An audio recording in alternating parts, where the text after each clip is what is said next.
అందరికీ రుణమాఫీ జరిగే వరకు ప్రభుత్వం వెంటపడాలంటూ రైతులకు కేటీఆర్ పిలుపునిచ్చారు. అయితే ఆందోళనలు చేయాల్సిన అవసరం ఏంటంటూ ప్రశ్నించారు సీఎం రేవంత్ రెడ్డి. మనందరం రేపటి నుంచి చేయవలసింది ఒకటే, ఇడిసి పెట్టొద్దు. మనం వెంటబడవలసింది వ్యవసాయ అధికారులు కాదు, రెవెన్యూ అధికారులు కాదు, బ్యాంక్ అధికారులు కాదు. వాళ్ళతో మనకు పంచాయతీ లేదు. మీ ఊళ్ళో ఉండే కాంగ్రెస్ లీడర్ ఎవడైతే ఉంటాడో వాడిని పట్టుకోండి. ఏమాయ కొడక ఎక్కడ పోయింది రుణమాఫీ అడగండి. ఇక్కడ పార్టీ మారిన ఎమ్మెల్యే ఉన్నాడు, ఆయనను అడగండి. ఏం చూసిపోయినావు, ఎందుకు పోయినావు, ఏం తీసుకొని పోయినావు, నువ్వు రుణమాఫీ చేయి, రుణమాఫీ చేయి, చేసినాక మాట్లాడని చెప్పి ఎమ్మెల్యేని అడగండి. ఓట్లు ఎవరికి వేసినామో గవాళ్ళని అడగాలి, గవాళ్ళని నిలదీయాలి. అంతేగాని అధికారుల చుట్టూ తిరుగుండ్రి, వీళ్ళ కాడికి పోన్రి, వాళ్ళ కాడికి పోన్రి, మనకేం ఖర్చు వాళ్ళ కాడికి పోయేది.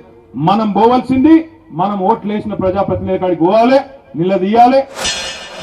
రైతులకు నేను ఒక్కటే మాట చెప్పదలుచుకున్నా, రోడ్డు ఎక్కాలెందుకు, ధర్నా చెయ్యాలెందుకు, మీకు ఆ కష్టం ఎందుకు వచ్చింది?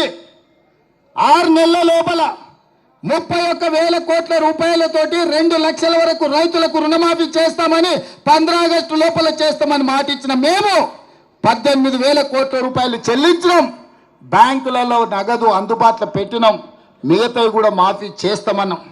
ఈ సన్నాసులను నమ్ముకొని రోడ్ల మీద తిరిగితే ఆయాసమే వస్తుంది. మీకు ఏదైనా సమస్య ఉంటే కలెక్టర్లను కలవండి, వ్యవసాయ శాఖ అధికారులను కలవండి. ఈ ప్రభుత్వం ఉన్నదే మీకోసం. ఈ ప్రభుత్వం మీ సమస్యలను పరిష్కరించడానికి ఉన్నది. రోజుకు 18 గంటలు నేను మా మంత్రులు గ్రామాలు తిరుగుతూనే ఉన్నాం కదా, వచ్చిన వాళ్ళ కలుస్తూనే ఉన్నాం కదా, మీ సమస్యలు వింటూనే ఉన్నాం కదా, మీ సమస్యలు పరిష్కరిస్తూనే ఉన్నాం కదా. మీరు ధర్నా చేయాల్సిన అవసరం ఏముంది, నిరసన తెలపాల్సిన అవసరం ఏముంది?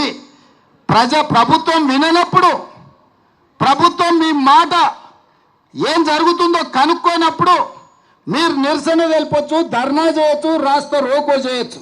కానీ ప్రభుత్వమే మీ దగ్గర ఉండి ప్రభుత్వం వింటున్నప్పుడు, ప్రజాపాలన జరుగుతున్నప్పుడు, ప్రజాభవన్లో ప్రజల సమస్యల్ని వారంలో 2 రోజులు మా అధికారులు మా చిన్నారెడ్డి గారు తీసుకుంటున్నప్పుడు మీకెందుకు కష్టం రైతులారా అని నేను చెప్తున్నా.